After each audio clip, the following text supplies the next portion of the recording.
Historia del mundo, de la prehistoria a nuestros días, por John Morris Roberts. 11. Libro 2. Las primeras civilizaciones. 5. El nacimiento de la civilización en Asia Oriental. Desde el principio de la historia hasta la época más reciente, el centro gravitatorio de la historia universal ha oscilado entre el Atlántico e Irán. Aún con todo, también hasta épocas bien recientes, lo que ocurría ahí poseía muy poca influencia directa en lo acontecido en el resto del mundo. La vida en los demás lugares permanecía en muchos casos impermeable a la influencia de sus civilizaciones, y hubo dos zonas especialmente infranqueables: India y China. Antes del 1000 a.C. aparecieron en dichos países distintas civilizaciones que, a pesar del contacto periférico, continuaron siendo independientes de Oriente Próximo. Sentarían las bases de unas tradiciones culturales espléndidas y duraderas, que sobrevivirían a las de Mesopotamia y Egipto, y cada una de ellas ejerció una amplia influencia en su entorno. La antigua India. Incluso ahora, la antigua India sigue siendo visible y accesible para nosotros en un sentido muy directo. A principios del siglo XX, algunas comunidades indias vivían todavía como debieron de vivir todos nuestros antepasados primitivos, de la caza y de la recolección. Las carretas tiradas por bueyes y los tornos de alfarero de muchas aldeas de hoy son, aparentemente, muy semejantes a los que se utilizaban hace 4000 años. Las vidas de millones de personas, incluso las de algunos indios cristianos y musulmanes, siguen estando regidas por un sistema de castas cuyas características principales se fijaron hacia el 1000 a.C. Dioses y diosas, cuyos cultos tienen su origen en la edad de piedra, siguen siendo objeto de adoración en los santuarios de las aldeas. En cierto modo, y a diferencia de cualquier otra civilización del pasado, la antigua India está aún entre nosotros. Aunque estos ejemplos del conservadurismo de la vida india son lugares comunes, el país donde se encuentra contiene también muchas otras cosas. Los cazadores-recolectores de principios del siglo XX eran contemporáneos de otros indios que viajaban en ferrocarril. La diversidad de la vida india es enorme, pero totalmente comprensible si se considera el tamaño y la variedad de su entorno. Después de todo, el subcontinente indio tiene aproximadamente el mismo tamaño que Europa, y está dividido en regiones claramente diferenciadas por su clima, su suelo y sus cultivos. Hay dos grandes valles fluviales, los sistemas del Indo y del Ganges en el norte. Entre ellos se extienden el desierto y las áridas llanuras, y al sur están las tierras altas del Deccan, cubiertas en su mayor parte de bosques. Cuando comienza la historia escrita, la complejidad racial de la India es también ya muy grande. Los especialistas identifican 6 grupos étnicos principales. Muchos otros llegarían posteriormente y fijarían su residencia en el subcontinente indio y también en su sociedad. Eso dificulta la tarea de fijar el punto central. Aún con todo, la historia de la India tiene unidad en su inmensa capacidad para absorber y transformar las fuerzas externas que actúan en ella, y eso nos proporciona un hilo conductor a través de la iluminación desigual e incierta que de sus primeros estadios nos facilitan la arqueología y unos textos que se transmitieron solo oralmente durante largo tiempo. Su base se encuentra en otro hecho: el gran aislamiento del mundo exterior con que la geografía dotó a la India. A pesar de su tamaño y variedad, hasta que comenzaron a explorarse los océanos en los siglos XVI y XVII, la India solo tuvo que enfrentarse ocasionalmente a incursiones de pueblos extranjeros, aunque a veces éstas fueran irresistibles. Al norte y al noroeste estaba protegida por algunas de las montañas más altas del mundo, y al este por zonas de jungla. Los otros dos lados del gran triángulo del subcontinente se abrían a las enormes extensiones del Océano Índico. Esta delimitación natural no solo encauzó y limitó la comunicación con el mundo exterior, sino que también dio a la India un clima propio. Gran parte de la India no está en el trópico, y sin embargo su clima es tropical. Las montañas mantenían a raya los vientos helados de Asia Central. Las largas costas se abren a las nubes cargadas de lluvia que llegan en abundancia desde los mares, y a las que las cadenas montañosas del norte impiden el paso. El reloj climático es el monzón anual, que trae la lluvia durante los meses más calurosos del año y que sigue siendo el pilar central de la economía agrícola. Aunque siempre ha estado protegida, en cierta medida, de las fuerzas externas antes de la época moderna, la frontera noroccidental de la India está más abierta que las demás al mundo exterior. Beluchistán y los pasos fronterizos fueron las zonas de encuentro más importantes entre la India y otros pueblos hasta el siglo XVII. En las épocas civilizadas, incluso los contactos de la India con China tuvieron lugar al principio por esta tortuosa ruta, aunque no es tan indirecta como la hacen parecer los habituales mapas basados en la proyección de Mercator. A veces, esta región noroccidental cayó directamente bajo el dominio extranjero, lo que es sugerente si consideramos las primeras civilizaciones indias. No sabemos mucho sobre la forma en que surgieron, pero sabemos que Sumer y Egipto fueron anteriores. Los testimonios mesopotámicos de Sargón I de Akkad hablan de contactos con una región llamada Meluja, que los especialistas creen que era el Valle del Indo, las llanuras de aluvión que forman la primera región natural que los viajeros se encuentran una vez que entran en la India. Fue allí, en aquel rico territorio densamente arbolado, donde aparecieron las primeras civilizaciones indias, en la época en que, más al oeste, los grandes movimientos de los pueblos indoeuropeos estaban comenzando a actuar como las palancas de la historia. Pudo haber influido más de un estímulo. Las pruebas también indican que la agricultura llegó más tarde a la India que a Oriente Próximo, y su aparición en el subcontinente también puede situarse en su esquina noroccidental. Hay pruebas arqueológicas de animales domesticados en Beluchistán ya en el 3700 a.C. Hacia el 3000 a.C. hay señales de vida sedentaria en las llanuras de aluvión y comienzan a aparecer paralelismos con otras culturas de los valles fluviales. Empiezan a encontrarse cerámica hecha con torno y herramientas de cobre. Todo parece indicar un aumento gradual en la intensidad de los asentamientos agrícolas hasta que aparece la auténtica civilización, como ocurrió en Egipto y Sumer. Pero existe la posibilidad de que hubiera una influencia mesopotámica directa y, asimismo, de que ya estuviera conformándose el futuro de la India con la llegada de nuevos pueblos desde el norte. Eso es lo que sugiere la compleja composición racial de la población de la India desde muy antiguo, aunque sería temerario asegurarlo. Cuando se dispone por fin de pruebas irrefutables de vida civilizada, el cambio es sorprendente. Un experto lo califica de exposición cultural. Pudo haberse dado un avance tecnológico crucial, la invención del ladrillo cocido frente al ladrillo de barro secado al sol de Mesopotamia, que hizo posible el control de las inundaciones en una llanura donde no había piedra natural. Sea cual fuera el proceso, el resultado fue una notable civilización que se extendía por 1.300.000 kilómetros cuadrados del Valle del Indo, una región mayor que la sumeria o que la egipcia. A esta civilización se la conoce como civilización de Harappa, debido a que uno de sus grandes centros es la ciudad del mismo nombre, situada a orillas de un afluente del Indo. Hay otro emplazamiento parecido en Mohenjo-Daro, y se están descubriendo más. Todos ellos revelan la existencia de seres humanos sumamente organizados y capaces de realizar obras colectivas cuidadosamente reguladas a una escala que iguala a las de Egipto y Mesopotamia. Había grandes graneros en las ciudades y parece que hubo un sistema normalizado de pesos y medidas en una extensa zona. Es evidente que en el 2600 a.C.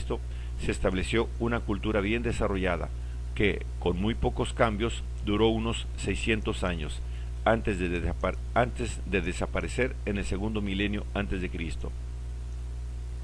Las dos ciudades que son sus mayores monumentos pudieron tener más de 30.000 habitantes cada una, lo que dice mucho de la agricultura que las sostenía. La región estaba, entonces, lejos de ser la zona árida en que se convirtió después. Mohenjo-Daro y Harappa tenían entre 3 y 4 kilómetros de circunferencia, y la uniformidad y complejidad de sus edificaciones indican un grado muy elevado de capacidad administrativa y organizativa. Cada una de ellas tenía una ciudadela y una zona residencial. Las casas se alineaban en calles que formaban cuadrículas y estaban hechas de ladrillos de tamaño normalizado. Tanto los complejos y eficaces sistemas de alcantarillado como la disposición interna de las casas muestran una gran preocupación por el aseo y la limpieza. En algunas calles de Harappa, casi todas las casas tienen cuarto de baño. Quizá no sea extravagante ver en esto algunas de las primeras manifestaciones de lo que se ha convertido en una característica duradera de la religión india, los baños y abluciones rituales, que siguen siendo tan importantes para los hindúes. Los habitantes de Mohenjo-Daro y Harappa comerciaban con lugares situados a grandes distancias y tenían una actividad económica de cierta complejidad. Un gran puerto, unido al mar por un canal de más de 1,5 kilómetros de longitud, en Lothal, a 650 kilómetros al sur de Mohenjo-Daro, sugiere la importancia de un comercio exterior que llegaba a través del Golfo Pérsico por el norte hasta Mesopotamia. En las propias ciudades de la cultura de Harappa quedan pruebas de que los artesanos especializados obtenían sus materias primas de una extensa zona, a donde posteriormente enviaban de nuevo los productos de su oficio. Esta civilización disponía de telas de algodón, las primeras de las que tenemos constancia, en abundancia suficiente como para envolver fardos de productos para exportar, cuyo cordaje iba sellado con sellos que se han encontrado en Lothal y que constituyen parte de los testimonios de que disponemos sobre la escritura de la civilización de Harappa.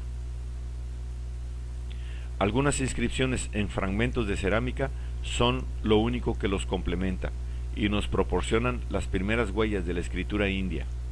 Los sellos, de los que sobreviven unos 2500, nos dan algunos de los mejores indicios sobre las ideas de esta civilización. Los pictogramas van de derecha a izquierda, aparecen a menudo figuras de animales y podrían representar las 6 estaciones en las que se dividía el año. Muchas palabras de los sellos son ilegibles, pero es probable que formen parte de una lengua similar a las lenguas dravídicas que siguen utilizándose en el sur de la India. Las ideas y técnicas del Indo se difundieron por todo Sindh y el Punjab, así como por la costa occidental de Gujarat. Este proceso duró siglos, y el panorama que revela la arqueología es demasiado confuso para trazar un modelo constante. En las regiones a donde no llegó su influencia, el Valle del Ganges, la otra gran zona rica en fértiles tierras de aluvión, donde pudieron vivir grandes poblaciones, y el sudeste, estaban dándose procesos culturales diferentes, pero que no nos han dejado nada tan espectacular. Parte de la cultura de la India debe de proceder de otras fuentes. Hay indicios de la influencia china en otros lugares, pero es difícil estar seguros. El arroz, por ejemplo, comenzó a cultivarse en la India en el Valle de Ganges. No sabemos de dónde procedía, aunque una posibilidad es China o el sudeste asiático, en cuyas costas se cultivaba desde alrededor del 3000 a.C. 2000 años después, este producto crucial en la dieta india actual se utilizaba ya en casi toda la India septentrional. No sabemos por qué las primeras civilizaciones indias comenzaron a declinar, aunque su desaparición puede fecharse aproximadamente. Las inundaciones catastróficas del Indo o las alteraciones incontrolables de su curso pudieron haber roto el delicado equilibrio de la agricultura en sus riberas. Puede que la tala destinada a obtener combustible para los hornos de ladrillo de los que dependía la construcción de la cultura de Harappa destruyera los bosques. Pero quizá hubiera también otros agentes. En las calles de Mohenjo-Daro se han encontrado esqueletos, posiblemente de hombres asesinados, en el mismo lugar donde se han hallado. La civilización de Harappa parece terminar en el Valle del Indo hacia el 1750 a.C., lo que coincide, sorprendentemente, con la irrupción en la historia india de una de sus grandes fuerzas creativas, la llegada de los arios, aunque los expertos no son proclives a aceptar la idea de que los invasores destruyeran las ciudades del Valle del Indo. Quizá los recién llegados entraran en una tierra ya devastada por la sobreexplotación y los desastres naturales. En sentido estricto, ario es un término lingüístico, como indoeuropeo. Sin embargo, se utiliza habitualmente para identificar a un grupo de los pueblos indoeuropeos cuyos movimientos constituyeron gran parte de la dinámica de la historia antigua en varias partes del Viejo Mundo después del 2000 a.C. Aproximadamente en la época en que otros pueblos indoeuropeos se dirigían hacia Irán, alrededor del 1750 a.C., una gran cantidad de arios empezaron a entrar en la India desde el Hindu Kush, señalando el principio de varios siglos en los que oleadas de estos inmigrantes penetraron con profundidad creciente en el Valle del Indo y en el Punjab, hasta llegar finalmente al Alto Ganges. Aunque los arios no expulsaron a los nativos, la civilización del Valle del Indo se desmoronó. Sin duda, su llegada entrañó mucha violencia, ya que eran guerreros y nómadas, y tenían armas de bronce, carros y caballos. Pero, en cualquier caso, se establecieron, y hay abundantes indicios de que los nativos convivieron con ellos, manteniendo vivas sus propias creencias y prácticas. Hay muchas pruebas arqueológicas de la fusión de la cultura de Harappa con tradiciones posteriores. Pese a sus limitaciones, este es un ejemplo temprano de la asimilación de culturas que siempre caracterizaría a la sociedad india y que finalmente constituiría la base de la notable capacidad asimilativa del hinduismo clásico. Parece evidente que los arios no llevaron a la India una cultura tan avanzada como la de Harappa, lo que recuerda, de alguna forma, la historia de la llegada de los indoeuropeos al Egeo.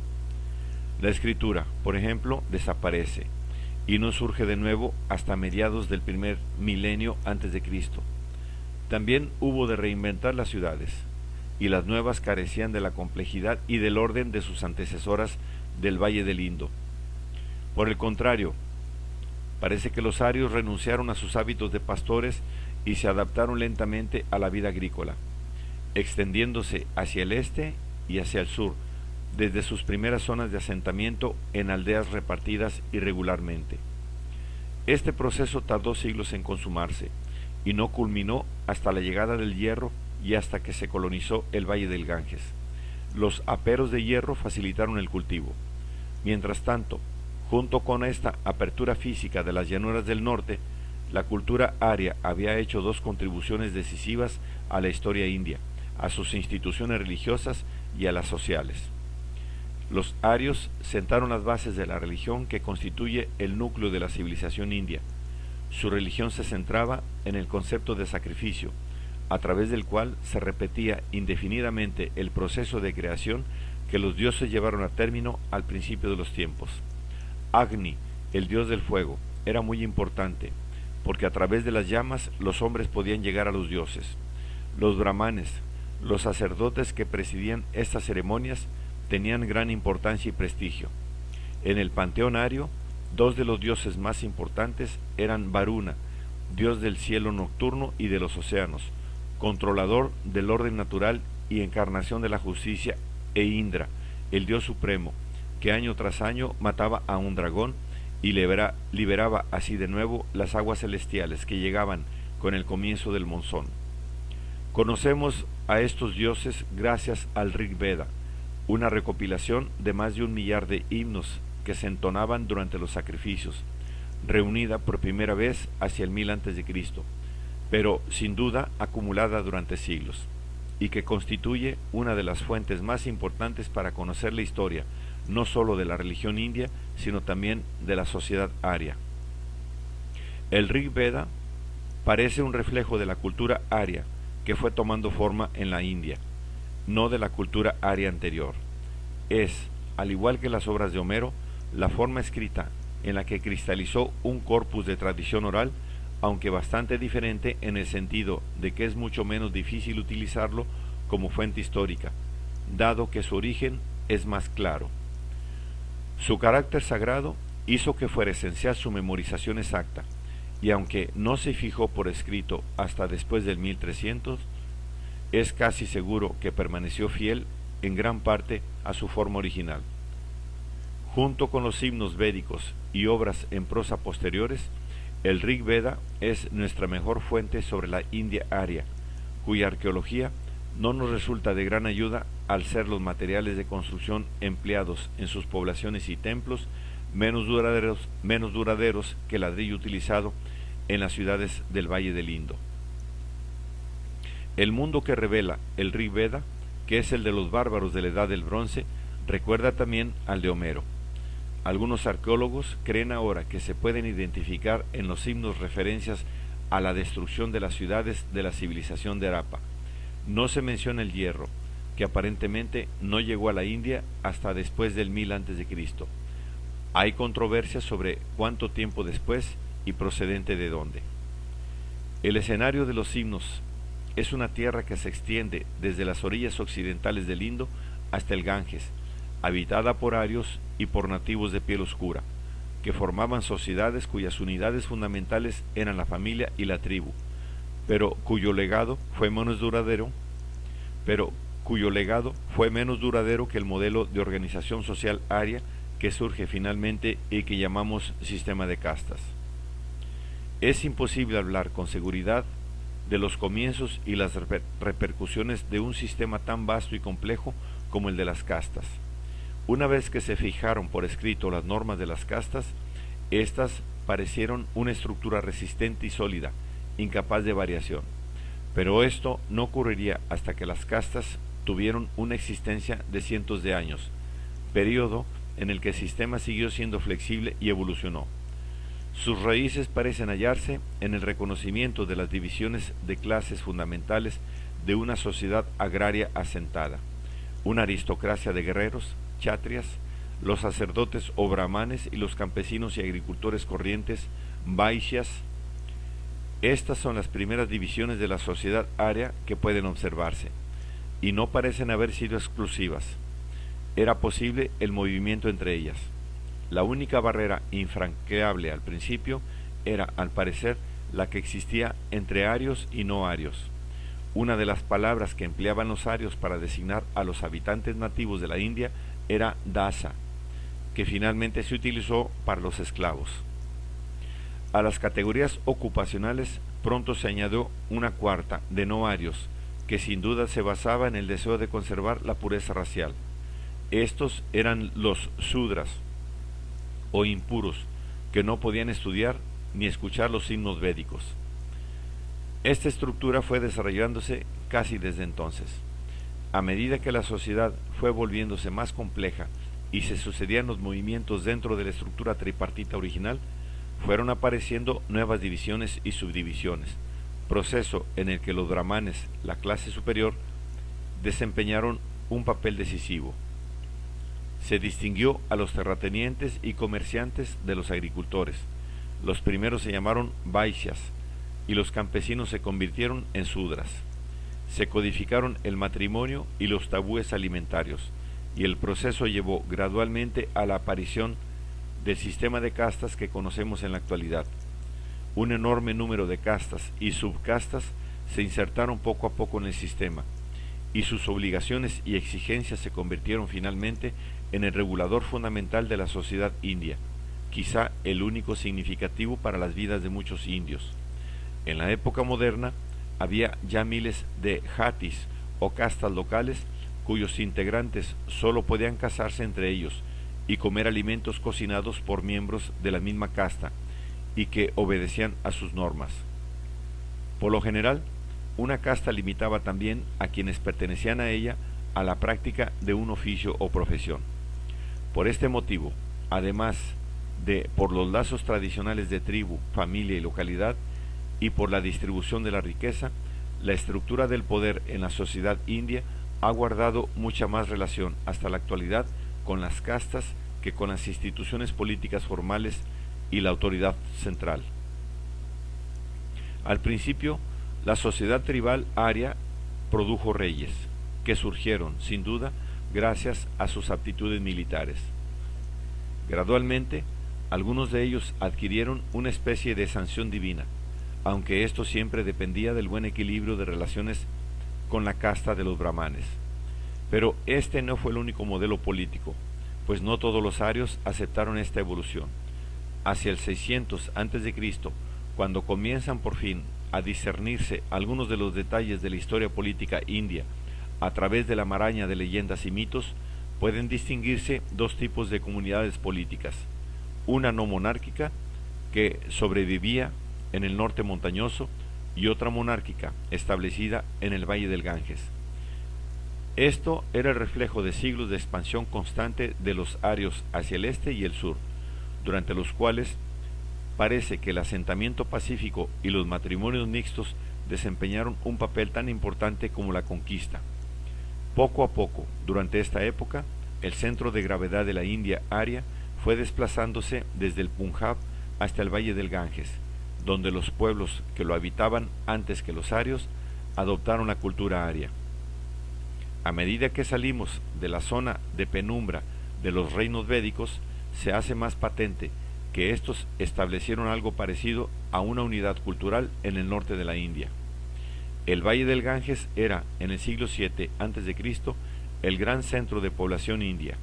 Quizá lo que lo hizo posible fuera el cultivo del arroz. Ahí comenzó una segunda edad de las ciudades indias, que al principio eran mercados y centros de fabricación, a juzgar por la forma en que agrupaban a artesanos especializados. Las grandes llanuras, junto con el desarrollo de los ejércitos a una escala mayor y su mayor equipamiento, sabemos del uso de elefantes, favorecieron la consolidación de unidades políticas mayores. Al final del siglo VII a.C., el norte de la India estaba organizado en 16 reinos, aunque sigue siendo difícil desentrañar a partir de su mitología cómo surgieron y cómo estaban relacionados entre sí. Sin embargo, la existencia de un sistema monetario y los comienzos de la escritura hacen probable que tuvieran gobiernos de solidez y regularidad crecientes.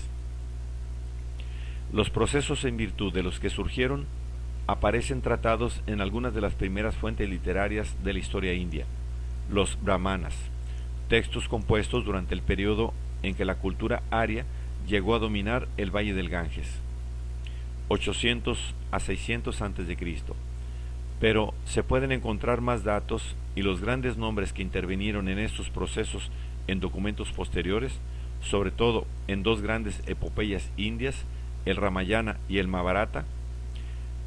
Los textos actuales son el resultado de una revisión constante realizada desde alrededor del 400 a.C. hacia el 400 de nuestra era, cuando fueron escritos por primera vez en la forma en que los conocemos, por lo que no es fácil su interpretación. En consecuencia, sigue siendo difícil comprender, por ejemplo, la realidad política y administrativa existente en el reino de Magadha, al sur del actual Bihar, que surgió finalmente como potencia dominante y que sería el núcleo de los primeros imperios históricos de la India. Por otra parte, y lo que posiblemente es más importante, es indudable que el Valle del Ganges ya era lo que iba a seguir siendo la sede del imperio, una vez asegurado su dominio cultural como centro de la civilización india, el futuro Indostán. Los textos védicos posteriores y la riqueza general de la literatura aria hacen que olvidemos con demasiada facilidad la existencia de medio subcontinente. Los documentos escritos suelen limitar la historia india hasta ese momento e incluso después a la historia del norte. Los estados de los estudios arqueológicos e históricos refleja también y explica mejor la concentración de la atención en el norte de la India. Se sabe mucho más sobre esta zona de la antigüedad que sobre el sur, pero también hay otras razones mejores y menos accidentales que justifican este énfasis. Los testimonios arqueológicos muestran, por ejemplo, un claro y continuo desfase en este periodo inicial entre la zona del Indo y sus afluentes y el resto de la India. Parte esta última a la que, cabría subrayar, daría nombre el río. La Ilustración, si puede decirse así, llegó del norte. En el sur, cerca de la moderna Mysore, los asentamientos más o menos contemporáneos de la civilización de Harappa no muestran ningún rastro de metales, aunque sí pruebas de la existencia de ganado vacuno y de cabras domesticadas. El bronce y el cobre no comenzaron a aparecer hasta un tiempo después de la llegada de los arios al norte. Fuera del sistema del Indo, tampoco hay esculturas de metal contemporáneas ni sellos, y las figuras de terracota halladas son inferiores en número. En Cachemira y Bengala oriental hay testimonios fehacientes de culturas de la edad de piedra que tienen afinidades con las del sur de China, pero al menos es evidente que, fueran cuales fuesen las características locales de las culturas indias con las que estuvieron en contacto y dentro de los límites impuestos por la geografía, primero la civilización de Harappa y después la Arya fueron dominantes. Ambas se fueron afirmando gradualmente hacia Bengala y el valle del Ganges, hasta la costa occidental en dirección a Gujarat y en las tierras altas centrales del subcontinente. Este es un modelo de la Edad Oscura, y cuando llegamos a la época histórica no hay mucha más luz. La supervivencia de las lenguas dravídicas en el sur demuestra el persistente aislamiento de la región. La topografía explica gran parte de este aislamiento. El Deccan siempre ha estado cortado en el norte por montañas cubiertas de jungla, los montes Vindhya, los montes Vindhya. El sur es también accidentado y montañoso en el interior, lo que no favorecía, como las llanuras abiertas del norte, la creación de grandes estados. Por el contrario, el sur de la India permaneció fragmentado, y algunos de sus habitantes seguían viviendo gracias a su inaccesibilidad de la caza y la recolección propias de una era tribal. Otros, por un accidente geográfico diferente, se volvieron hacia el mar, también en contraste con los imperios predominantemente agrarios del norte. Millones de personas debieron de verse afectadas por los cambios hasta aquí descritos. Los cálculos sobre poblaciones antiguas son notoriamente poco fiables.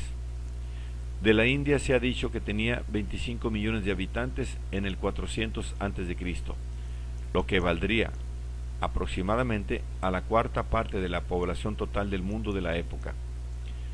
La importancia de la historia antigua de la India radica, sin embargo, en la época en que fijó unos modelos que siguen conformando las vidas de un número aún mayor de personas hoy en día, más que en su repercusión sobre grandes poblaciones en la antigüedad. Esto es cierto sobre todo en el ámbito de la religión. El hinduismo clásico cristalizó en el primer milenio antes de Cristo. En esa misma época nació, también en la India, una gran religión mundial, el budismo, que llegaría a dominar amplias zonas de Asia.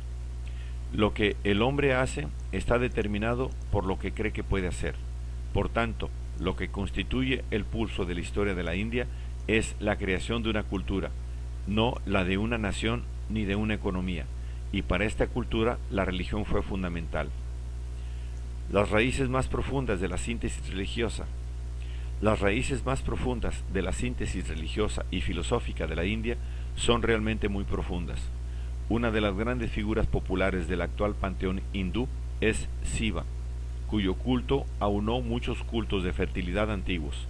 Un sello hallado en Mohenjo-Daro muestra ya una figura que recuerda la de Shiva, y en las ciudades de la cultura de Harappa se han encontrado también piedras como el lingam, el objeto de culto fálico que es el emblema de este dios, que se halla en los templos modernos. Por tanto, hay algunas pruebas que hacen suponer que la adoración de Shiva podría ser el culto religioso más antiguo que sobrevive en el mundo. Aunque ha asimilado muchas características arias importantes, Shiva es anterior a los arios y sobrevive en todo su poder polifacético, siendo aún objeto de veneración en el siglo XX. Tampoco es la única deidad del pasado remoto de la civilización del Indo que pudo sobrevivir. Otros sellos de la civilización de Harappa parecen sugerir un mundo religioso centrado en torno a una diosa madre y a un toro, y el toro llega hasta nuestros días como Nandi, de incontables santuarios de pueblo en toda la India hindú, y con renovado brío en su última encarnación, como símbolo electoral del Partido del Congreso. Vishnu, otro foco de la devoción popular moderna hindú, es un dios mucho más ario. Vishnu reunió a cientos de dioses y diosas locales que aún hoy se adoran para formar el panteón hindú, aunque su culto no es, ni por asomo, el único ni el mejor testimonio de la contribución aria al hinduismo. Con independencia de lo que sobrevivió de la civilización de Harappa, o incluso anterior, las principales tradiciones filosóficas y especulativas del hinduismo derivan de la religión védica. Esta es la herencia aria. Hasta hoy, el sánscrito es la lengua de la enseñanza religiosa, trasciende las divisiones étnicas y los brahmanes lo utilizan tanto en el sur, donde se hablan lenguas dravídicas, como en el norte. Fue un gran elemento de cohesión cultural, al igual que la religión que transmitía. Los himnos védicos proporcionaron el núcleo de un sistema de pensamiento religioso más abstracto y filosófico que el animismo primitivo. Las ideas arias de infierno y paraíso, la casa de arcilla y el mundo de los padres evolucionaron gradualmente hasta la creencia de que las acciones que se hacen en la vida determinaban el destino humano. Poco a poco fue surgiendo una estructura ideológica inmensa y global, una visión del mundo en la que todas las cosas estaban unidas en una enorme red ontológica. En este todo inmenso, las almas podían ir adoptando diferentes formas y podían subir o bajar por la escala del ser, entre castas, por ejemplo, o incluso entre el mundo humano y el animal.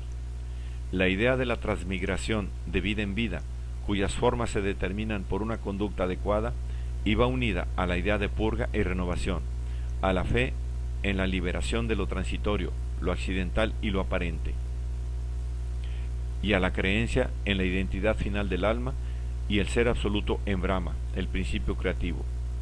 El deber del creyente era la observación del Dharma, concepto casi intraducible, pero que contiene algo de la idea occidental de una ley natural y algo de la idea de que los hombres han de mostrar respeto y obediencia a los deberes inherentes a su posición.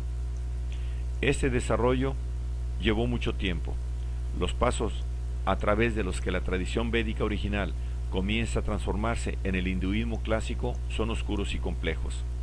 En su origen se hallan los brahmanes, que controlaron durante mucho tiempo el pensamiento religioso gracias a su papel clave en los ritos de sacrificio de la religión védica.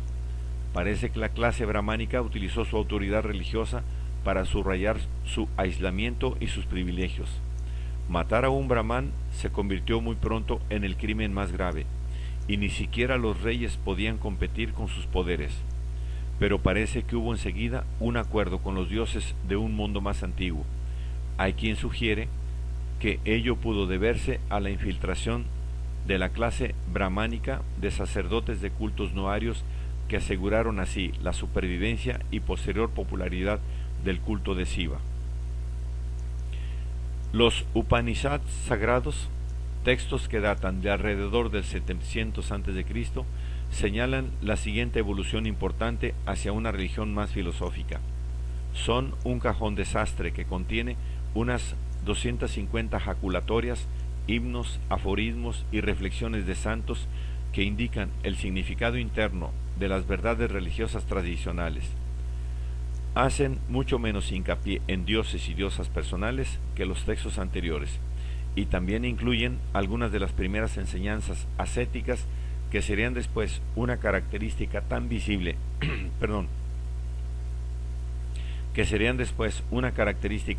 y sorprendente de la religión india, aun cuando solo se las practicara una pequeña minoría. Los Upanishads cubren la necesidad que algunos sentían de buscar la satisfacción religiosa fuera de la estructura tradicional. Parece que se suscitaron dudas sobre el principio del sacrificio. Al comienzo del periodo histórico empiezan a aparecer nuevos modelos de pensamiento, y en los últimos himnos del Rig Veda ya se expresa la incertidumbre sobre las creencias tradicionales. Conviene mencionar aquí estos cambios porque no pueden comprenderse separados del pasado ario y preario. El hinduismo clásico sería una síntesis de ideas como las que aparecen en los Upanishads, que apuntan a una concepción monoteísta del universo, con la tradición popular más politeísta que representaban los brahmanes. La especulación abstracta y el ascetismo se vieron favorecidos a menudo por la existencia del monacato, un alejamiento de las preocupaciones materiales para practicar la devoción y la contemplación que aparece en la época védica. Algunos monjes optaron por la experiencia ascética y otros llevaron muy lejos la especulación, y tenemos constancia de sistemas intelectuales basados en un determinismo y un materialismo a ultranza. Un culto que tuvo mayor éxito y que no exigía creer en dioses y representaba una reacción contra el formalismo de la religión brahmánica fue el jainismo, creación de un maestro del siglo VI a.C. que, entre otras cosas, predicaba un respeto a la vida animal que hacía imposible la agricultura y la ganadería. Los jainistas tendieron a hacerse, pues, comerciantes, lo que ha tenido como consecuencia que en la actualidad la comunidad jainista sea una de las más ricas de la India. El más importante, con diferencia de los sistemas innovadores, fue el de las enseñanzas de Buda, el iluminado o el consciente, como cabe traducir su nombre. Se considera significativo que Buda, al igual que algunos otros innovadores religiosos, naciera en uno de los estados de la frontera septentrional de la llanura del Ganges, donde no se consolidó el modelo ortodoxo y monárquico que surgió en otras regiones. Esto ocurrió a principios del siglo VI a.C.